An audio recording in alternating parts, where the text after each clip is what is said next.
जाते माया के दुख दर्द सारे, वो बाबा है प्यारे दिलों के सहारे, वो बाबा है प्यारे दिलों के सहारे।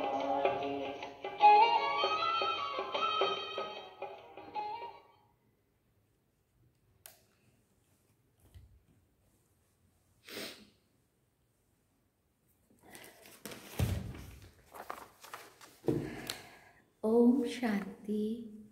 बाबा गुड मॉर्निंग। आज बाबा के 21 नवंबर 2024 के महावाक्य हैं। आज बाबा ने सार में कहा, मीठे बच्चे, तुम्हें अब टीचर बन सबको मन वशीकरण मंत्र सुनाना है। ये तुम सब बच्चों की ड्यूटी है। बाबा ने प्रश्न पूछा, बाबा किन बच्चों का कुछ भी स्वीकार नहीं करते हैं? तो बाबा ने उत्तर में कहा, जिन्हें अहंकार है कि मैं इतना देता हूँ, मैं इतनी मदद कर सकता हूँ, बाबा उनका कुछ भी स्वीकार नहीं करते। भावना चाहिए बाबा को, अहंकार अभिमान नहीं चाहिए।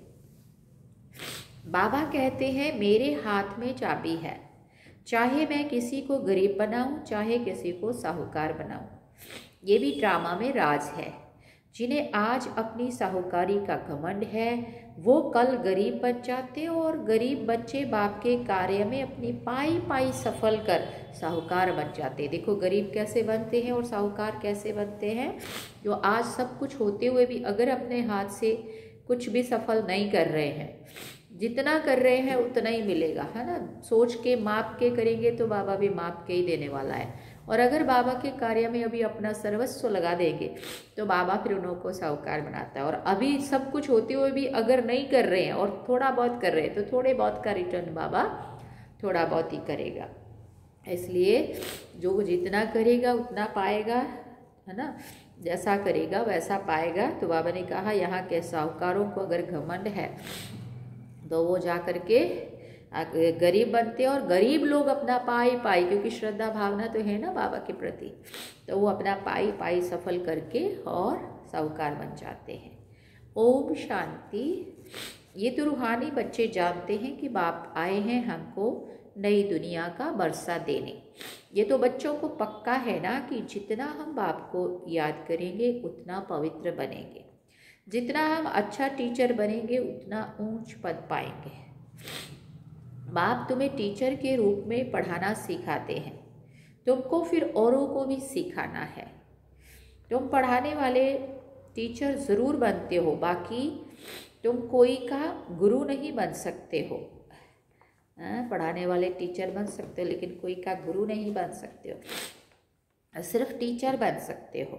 गुरु तो एक ही सतगुरु है, वो सिखाते हैं।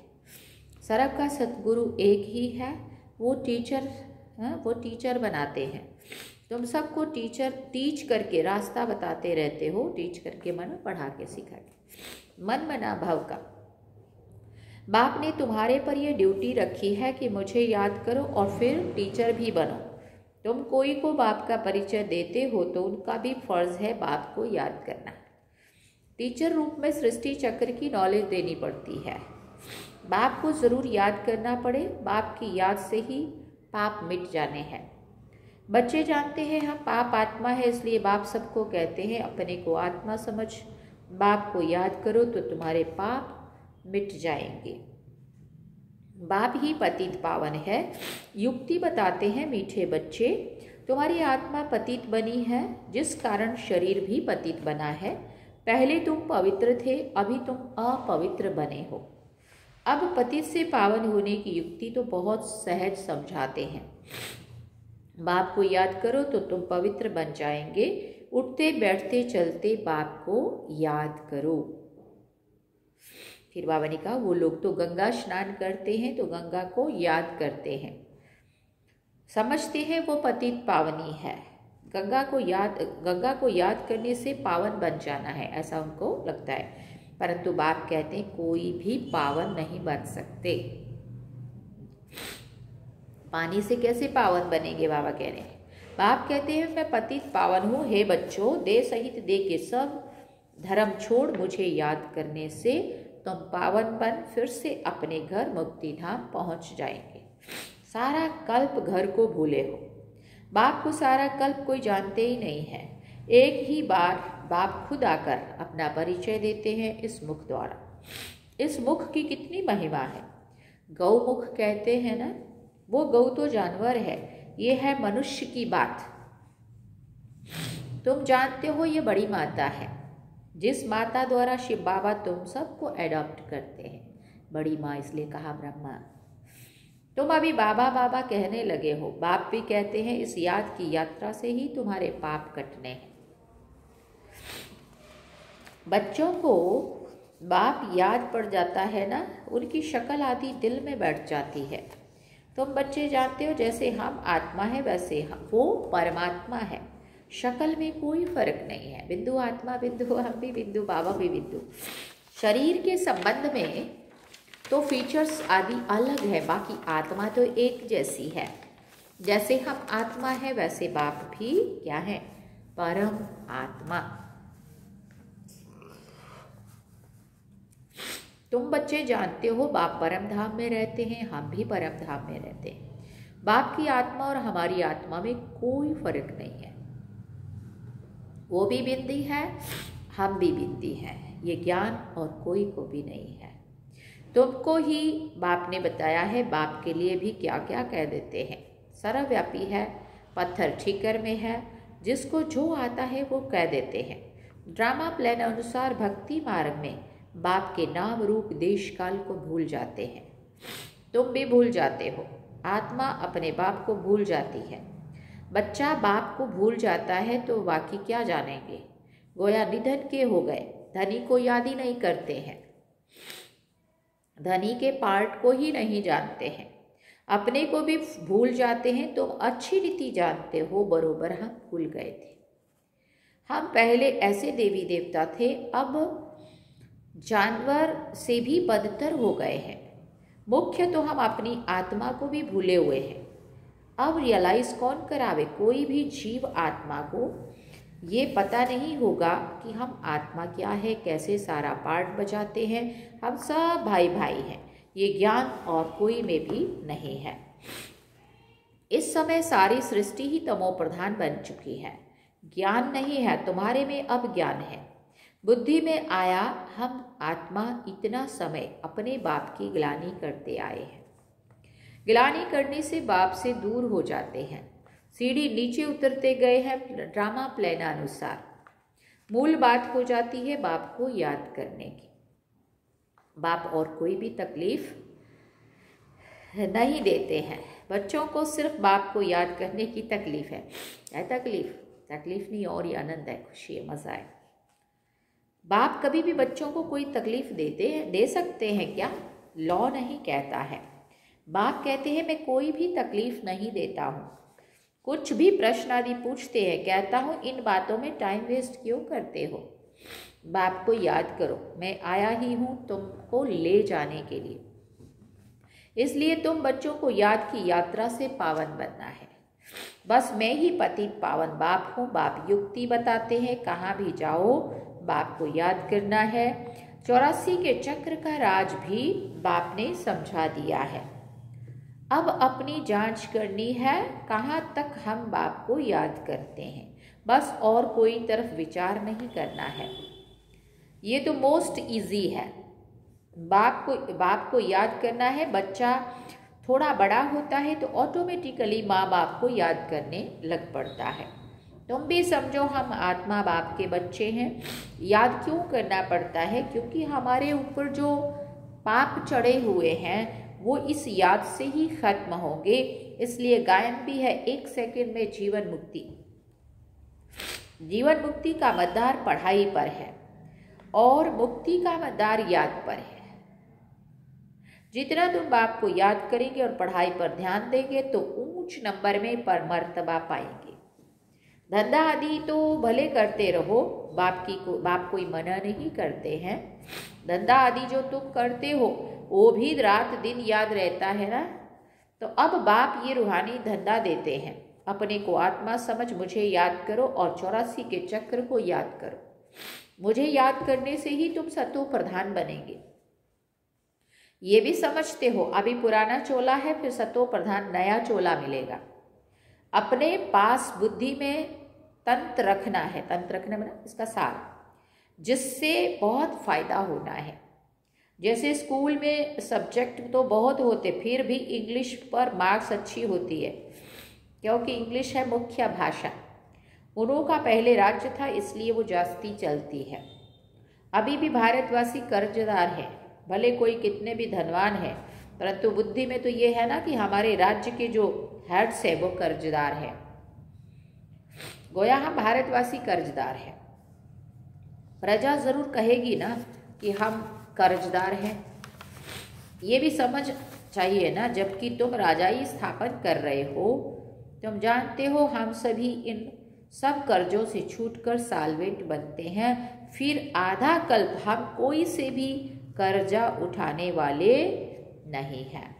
कर्जदार पतित दुनिया के मालिक हैं। अभी हम कर्जदार नहीं हैं, पतित दुनिया के मालिक भी हैं। हमारा भारत ऐसा है, गाते हैं ना। फिर बाबा ने कहा तुम बच्चे जानते हो हम बहुत साहूकार थे, परिजादे परिजातियां थे, वो याद रहता है।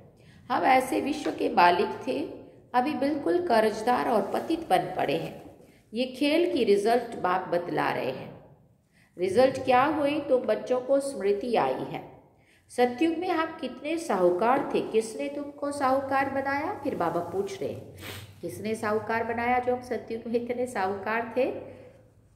बच्चे कहेंगे बाबा आपने हमको कितना साहूकार बनाया था। एक बाप ही साहूकार बनाने वाला है।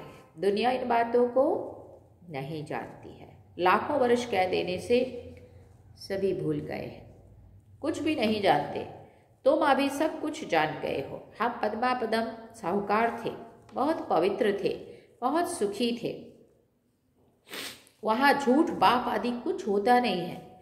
सारे विश्व पर तुम्हारी जीत थी। गायन भी है, शिव बाबा आप जो देते हो वो और कोई नहीं दे सकता है। कोई की ताकत नहीं है जो आधा कल्प का सुख दे सके। बाप कहते भक्ति मार्ग में भी तुमको बहुत अथा बहुत सुख अथा धन रहता है। कितने हीरे जवाहर थे जो फिर पिछाड़ी वालों के हाथ में आते हैं। अभी तो वो चीज़ ही देखने में नहीं आती है। तुम फर्क देखते हो ना। तुम ही पूज्य देवी देवता थे, फिर तुम ही पुजारी बने हो। आपे ही पूज्य, आपे ही पुजारी। बाप कोई पुजारी नहीं बनते हैं, परंतु पुजारी दुनिया में तो आते हैं ना। बाबा पुजारी नहीं बनते, लेकिन इस पुजारी दुनिया में तो आते हैं ना हमें पूज्य बनाने।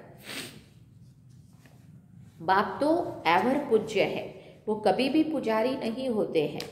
उनका धंधा है तुमको पुजारी से पूज्य बनाना। रावण का काम है तुमको पुजारी बनाना। ये दुनिया में किसी को भी पता नहीं है, तुम भी भूल जाते हो। रोज रोज बाप समझाते रहते हैं, बाप के हाथ में है, किसी को चाहे साहूकार बनाए चाहे गरीब बनाए। बाप कहते जो साहूकार है उन्हों को गरीब ज़रूर बनना है। बाबा कहते बनेंगे ही, क्योंकि जितने ज़्यादा साहूकार उतना ही वो सोच सोच के करते हैं, अच्छे कार्य में उनका नहीं लगता है। बहुत कम लोग हैं जो लगा लेते हैं। इसलिए पर जो वो गुजराती में कहते हैं जे हाथे ते साथे, जो हाथ से करेंगे वही साथ चलेगा और उसके आधार पे गरीबी अमीरी हमारी होती है ना। क्योंकि यहाँ रहने वाला तो नष्ट होना, जो बाबा के कार्य में लगा वो साथ चलेगा। तो साथ चलने के लिए हमने कितना किया है और यहाँ नष्ट करने के लिए कितना रखा है, वो हमें देखना है, चेक करना है। उन्हों का पार्ट ऐसा है वो कभी ठहर ना सके। फिर बाबा ने कहा धनवान को अहंकार भी बहुत रहता है, मैं फलाना हूँ, ये हमको है, बहुत मान शान अभिमान। घमंड तोड़ने के लिए बाबा कहते जब ये आएंगे देने के लिए तो बाबा कहेंगे दरकार नहीं है। अब जो जिस भाव से दे रहा होगा ना, गरीब अगर ना दिल से भावना से अगर 2-5 रुपए भी लेके आएगा ना, उसको भी बाबा प्यार से लेगा। और अमीर अगर अभिमान भी रखेंगे, देंगे भी, लेकिन उतना ही दिखाएंगे कि हाँ देखा मैं पैसे वाला हूँ, मैं दे रहा हूँ, तो बाबा उस हिसाब से बोल देगा कि बस अब मुझे ज़रूरत नहीं है, तुम रहने दो। एक बहुत पैसे वाला था, बाबा सुनाता था, एक था जो बहुत पैसे वाला था और यज्ञ में सख्त ज़रूरत थी, लेकिन वो बाबा को आके पूछ रहा है कि बाबा ज़रूरत होगी तो कहना। हालांकि उसको पता है कि यहाँ ज़रूरत है, लेकिन फिर भी वो चाहता था बाबा उसको बोले कि बच्चे ज़रूरत है तो मुझे दे दे। लेकिन बाबा ने कहा नहीं बच्चे, ज़रूरत होगी तो कहूँगा। बाबा ने नहीं बोला। तो बाबा कहते जब ये आएंगे देने के लिए तो बाबा कहेंगे दरकार नहीं है, अपने पास रखो, जब ज़रूरत होगी तो फिर ले लेंगे। क्योंकि देखते हैं काम का नहीं है, अपना घमंड है, तो ये सब बाबा के हाथ में है ना, लेना व ना लेना। बाबा पैसे क्या करेंगे, दरकार नहीं है। ये तो तुम बच्चों के लिए मकान बन रहे हैं, आकर के बाबा से मिलकर ही जाना है। सदैव तो रहना नहीं है, पैसे की दरकार रहेगी। पैसे की क्या दरकार रहेगी, कोई लश्कर व तोहफे आदि तो नहीं चाहिए, तुम विश्व के मालिक बनते हो। फिर बाबा ने कहा अभी युद्ध के मैदान में हो, तुम और कुछ भी नहीं करते हो सिवाय बाप को याद करने के। बाप ने फरमान किया है मुझे याद करो तो इतनी शक्ति मिलेगी। ये तुम्हारा धर्म बहुत सुख देने वाला है। बाप है सर्वशक्तिवान, तुम उनके बनते हो, सारा मदार याद की यात्रा पर है। यहाँ तुम सुनते हो फिर उस पर मंथन चलता है। जैसे गाय खाना खाकर फिर उगारती है ना, मुख चलता ही रहता है। तुम बच्चों को भी कहते हैं ज्ञान की बातों पर खूब विचार करो। बाबा से हम क्या पूछें, बाबा तो कहते हैं मन बना भव, जिससे ही तुम सतो प्रधान बनते हैं। ये एम ऑब्जेक्ट सामने है। तुम जानते हो सर्वगुण संपन्न 16 कला संपूर्ण बनना है। ये ऑटोमेटिकली अंदर में आना चाहिए, ये अंदर से ख्याल आना चाहिए कि हमें क्या बनना है। कोई की ग्लानि व पाप कर्म आदि कुछ भी ना हो, कोई भी तुमको उल्टा कर्म नहीं करना चाहिए। नंबर 1 है ये देवी देवताएं, पुरुषार्थ से ऊंच पद पाया है ना, उन्हों के लिए गाया जाता है अहिंसा परमो देवी देवता धर्म। किसको मारना ये हिंसा हुई ना, बाप समझाते हैं तो फिर बच्चों को अंतर्मुख होकर अपने को देखना है कि हम कैसे बने हैं। बाबा को हम याद करते हैं, ये सब चेक करना है अंदर कितना समय हम याद में रहते हैं। इतनी दिल लग जाए जो ये याद भी कभी भूले ही नहीं। अब बेहद का बाप कहते हैं तुम आत्मा ही मेरी संतान हो, सो भी तुम अनादि संतान हो। वो तो आशिक माशुक होते हैं, उन्हों की है जिस्मानी याद। जैसे साक्षात्कार होता है फिर गुम हो जाते हैं, वैसे वो भी सामने आ जाते हैं। उस खुशी में ही खाते पीते याद करते रहते हैं। तुम्हारे इस याद में बहुत बल है। एक बाप को ही याद करते रहेंगे और तुमको फिर अपना भविष्य याद आएगा। विनाश का साक्षात्कार भी होगा। आगे चलकर जल्दी जल्दी विनाश का साक्षात्कार होगा। फिर तुम कह सकेंगे कि अभी विनाश होना है। बाप को याद करो, बाप ने ये सब कुछ छोड़ दिया ना, कुछ भी पिछाड़ी में याद ना आए। अभी तो हम अपनी राजधानी में चलें, नई दुनिया में जरूर जाना है। योग बल से सब पापों को भस्म करना है। योग बल से क्या करना है? सभी पापों को भस्म करना है। इसमें बड़ी मेहनत करनी है। घड़ी घड़ी बाप को भूल जाते हैं क्योंकि ये बड़ी महीन चीज़ है। मिसाल जो देते हैं सर्प का, भ्रमरी का, वो सब इस समय के हैं। भ्रमरी कमाल करती है ना, उनसे तुम कमाल, इनसे तुम्हारी कमाल जास्ती है। भ्रमरी तो कमाल करती है, बाबा कहते उससे भी जास्ती कमाल तुम्हारी है, जो बू बू करके उन गंदगी में पड़ी दुनिया में जो कीड़ों को अपसमन बनाती हो, तुम्हारे पास ही आते जाएंगे।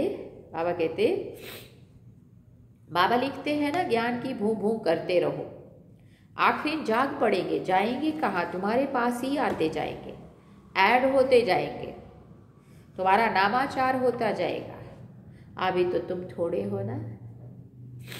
अच्छा, मीठे मीठे सिकेल दे बच्चों प्रति माता पिता बाप दादा का याद प्यार और गुड मॉर्निंग। रूहानी बाप की रूहानी बच्चों को नमस्ते। हम रूहानी बच्चों की रूहानी माता पिता बाप दादा को दिलवा जान सिकवा प्रेम से याद प्यार, गुड मॉर्निंग, नमस्ते, थैंक यू बाबा, शुक्रिया बाबा। धारणा के लिए मुख्य सार है, पहला पॉइंट, ज्ञान का खूब विचार सागर मंथन करना है। जो सुना है उसे उगारना है।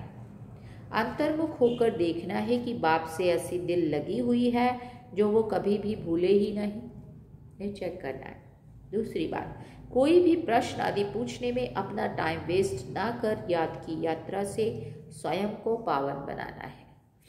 अंत समय में एक बाप की याद के सिवाय और कोई भी विचार ना आए, ये अभ्यास अभी से करना है। वरदान में बाबा ने कहा, दृढ़ संकल्प रूपी व्रत द्वारा वृत्तियों का परिवर्तन करने वाले महान आत्मा भव। दृढ़ संकल्प रूपी व्रत द्वारा वृत्तियों का परिवर्तन करने वाले महान आत्मा भव। महान बनने का मुख्य आधार है पवित्रता। इस पवित्रता के व्रत को प्रतिज्ञा के रूप में धारण करना, अर्थात महान आत्मा बनना। कोई भी दृढ़ संकल्प रूपी व्रत वृत्ति को बदल देता है।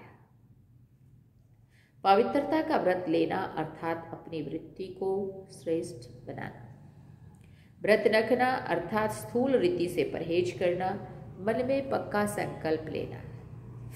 तो पावन बनने का व्रत लिया और हम आत्मा भाई भाई हैं, ये ब्रदरहुड की वृत्ति बनाई। इस वृत्ति से ब्राह्मण महान आत्मा बन गए। स्लोगन में बाबा ने कहा, व्यर्थ से बचना है तो मुख पर दृढ़ संकल्प का बटन लगा दो। व्यर्थ से बचना है तो क्या करना पड़ेगा? मुख पर दृढ़ संकल्प का बटन लगा दो।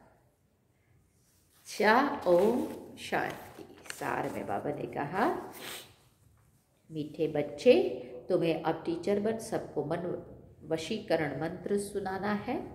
ये तुम सब बच्चों की ड्यूटी है।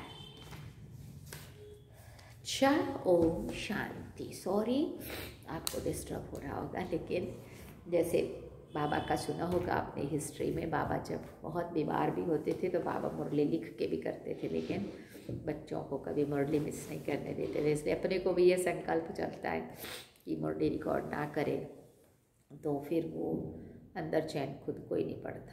कोई पढ़ रहे हैं नहीं पढ़ रहे हैं उससे नहीं फर्क पड़ता, लेकिन मैंने तो रिकॉर्ड करना एक सेवा समझी हुई है, इसलिए करना है, मना करना है। अभी भी बहुत तेज बुखार है, लेकिन फिर भी बाबा की मुरली तो मुरली है। ठीक है, आपको गुड न्यूज़ सुनाएंगे, लेकिन 1-2 दिन और ठीक हो जाऊँ उसके बाद। ओके, ओम शांति। अभी चलते हैं बाबा की याद में।